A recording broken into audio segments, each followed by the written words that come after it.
បល័យជុតស៊ីវិលហ៊ានវាបាក់ទ័ពឲ្យได้ដល់ម៉ោង5ឈាមពណ៌នេះចេញបាញ់ជួថ្នាំខ្មោចវាងកដាព្រៃដេកស្រាតឲ្យបំពេញដីខ្មែរជាចំណីសត្វថ្មហញ្ញតាពួយបរាជ័យគ្រោះស្ដាច់បាត់ខ្មែរជំនាន់នេះឲ្យភ័យលេចអាចខ្មែរជួយខ្មែរពូជអញគឺចឹងអត់ដូចពួកថៃឈាមវាសិសផឹងកំហឹងអញចង់ដៃបំបីក្បាលពួកសៀមចិត្តជាទាហានឈាមសងដល់ឈាមភ្លេចអញឡាយក្រហមចិត្តអញអត់មិនបានចង់ចាប់អាកកាត់ក្បាលពួកដេរឆាតពួកថ្មើលអត់សាសនាជាមួយកាកលែងណាឲ្យចុះបណ្ដាសា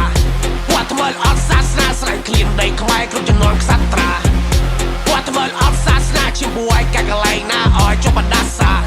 ពួកថ្មើលអត់សាសនាស្រែកឃ្លានដីខ្មែរគ្រប់ចំនួនខ្សត្រាហើយបាក់ខ្មែរមួយស្មើនឹងបាក់ខ្មែរមួយនគរបុកអត់ចូលពេលនេះខ្មែរក្រោកឈរយាយគ្រឿងតែដឹងឈាមអញអាសាអង្គរ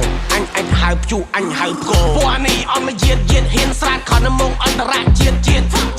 យល់ល្បិចពួកនេះពិនខាងផោភូតចាញ់ក្នុងសមរភូមិចាញ់ទាំងការទូដាច់ក្បាលដាច់ដីដាច់ជើងណាប់ឯងនឹកកើនបែរតែហ៊ានលោក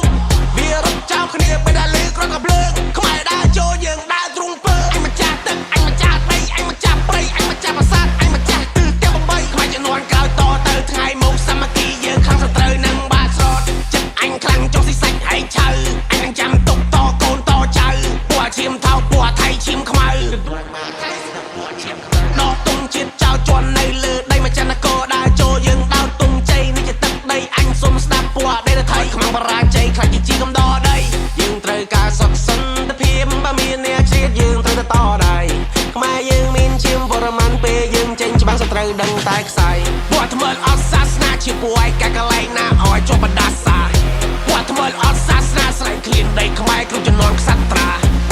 ពួកថ្មើលអត់សាសនាជាមួយកាកលែងណាឲ្យចុះបណ្ដាសាពួកថ្មើលអត់សាសនាស្រែកឃ្លានដីខ្មែរគ្រប់ចំនួនខ្សត្រា